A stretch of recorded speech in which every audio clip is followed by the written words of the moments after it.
Hi, I'm AJ Shaw, and you're watching The Pile-On.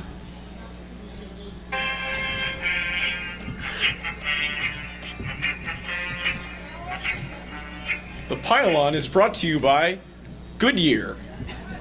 All right, today I'm going to be with my partners, our NFC analyst, Ben Schmidt, and our AFC analyst, Jake Kaufman. and we're going to have our college football analyst, Colin Easley, coming in a little bit. So let's start off with the NFC this year.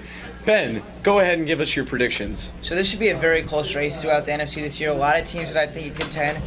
The division that I think will be the easiest to decide is the NFC West, which I think will be the Seattle Seahawks. The Cardinals were so good 2 years ago, had a down year last year. I think they will contend for maybe a playoff spot. I don't think they'll win the division. Carson Palmer's getting older. David Johnson is a stud, but I don't really know. I really just see the Seahawks coming out of that division. And then moving over to the East, where there's a lot of very good teams in that division. The Cowboys had a great rookie year for Dak and Zeke. I think they will win that division again. Them two behind their great offensive line. And their defense did improve a little bit through the draft. But the Giants, they got better. They added Brandon Marshall to improve their offense and add to what was a good defense last year.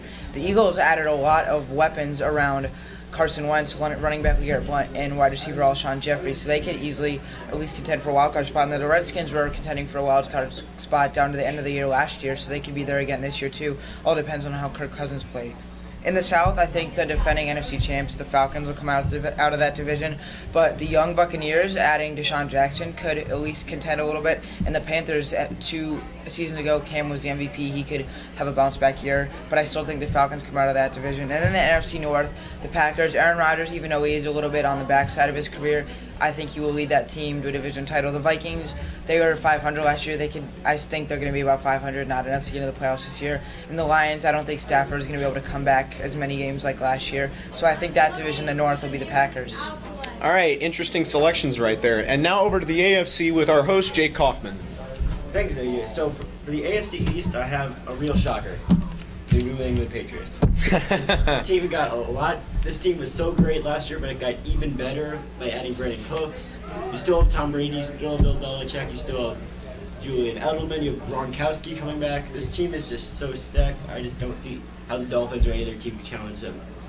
And going to the AFC North, I have the Pittsburgh Steelers. Still have Ben Roethlisberger, still have Le'Veon Bell, Antonio Brown. This team still has a very good offense. Well, even though their defense isn't the best. In the South, I think the Texans will win their division again, although it will be closer because I think Deshaun Watson is not ready to have a great season, but I just don't think that the Colts have enough around Andrew Luck. Going to the AFC West, I have the Oakland Raiders. When they had Derek Carr playing, they did so great last year. Amari Cooper is still going to get better. Derek Carr is still going to get better. And this team has a lot to prove before they move to Las Vegas. All right, those are great picks right there from both of you guys. Now, we're going to have a special guest on here, Colin Easley, who is our college football insider. Colin, welcome aboard. Thank you, AJ. Well, we are 49 days away from the kickoff of college football. It's coming so close, but yet so far. I'm really excited. Well, I'm going to go through my predictions for the top 10 and why I think that.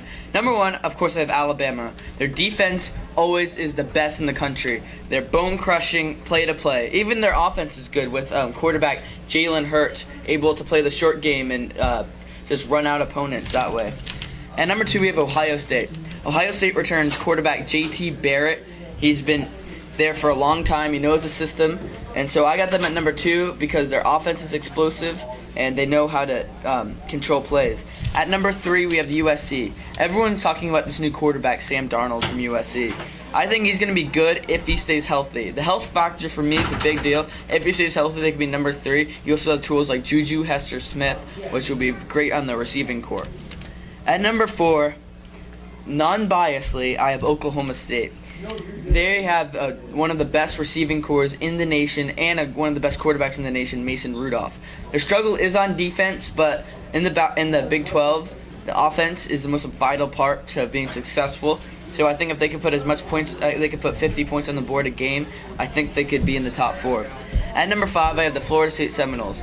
DeAndre Francois was a good quarterback last year, leading him to a New Year's Six bowl game.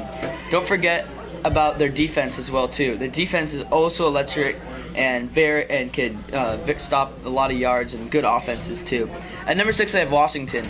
Heisman hopeful Jake Browning is missing John Ross from last year. That might be troublesome for Washington to improve to the playoffs again.